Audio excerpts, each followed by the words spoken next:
Third. Sige, go. Leo, sa to.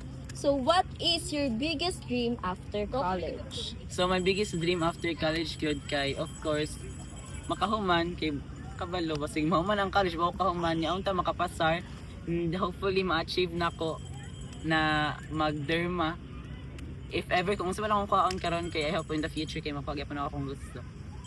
Yeah, ako. So your second question is, what are you doing today to make that dream happen? So what I'm doing today to make that dream happen good kay is to always believe in God good, to always believe in realignment kay wala ta kabalo kung sa jud may tabo.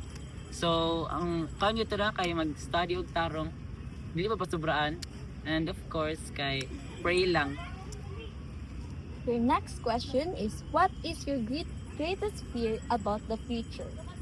So ginaingon jud ako permis sa akong sarili no na akong greatest fear pa sa akong future kay dili ma-achieve akong dreams kay feeling ako kay katong before nag-end jud ang klase kay nag-istorya si Ma'am Cole although kuan na siya kanang murag teacher na gud siya pero ana siya na how can you say na na-achieve na nimo ang success kay kung maingon nimo na ma-achieve na nimo ang success kung contented na ka so kung makuha na nimo magpasar na ka education na ka nurse na ka pero happy ba ka so akong kuan jud kay sana in the future kay happy jud ko kung unsa man ko paingon.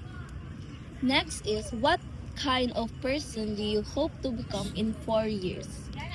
So the kind of person that I hope to become in 4 years kay ilang answer ganiha kay dili sila mag-change kay stay the same pero ako kay I hope to change pero for the better because I know I have my lapses pod no and I hope in the future kay ma-element na ko to and I'm the better version of myself.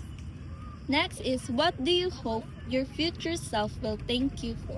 Ay. So this question no kay nagaponder niya sa akong mind I hope na akong future self kay thank ko niya kay gi-break na ko ang poverty cycle sa among family. So I hope I'll be the one na i-break to sa akong future kids. Kay dili yun sila makakuan na ay ingani ta so dapat di sana to maging ani na itong paliton. Ano na kay dapat in the future kay makuha nila ilang gusto kay mahatag na ako ma-provide na ko sa ila. Ang magpabuhat mig hospital ni Anshin guys. And Oh, sige lastly, kami apat ay. unsay mo maingon si mong future Song. self? Advice ako sa akong future self sa karon July 5. So July 5, I hope kay positive tanan ang tubag nimo karon sa kanina video.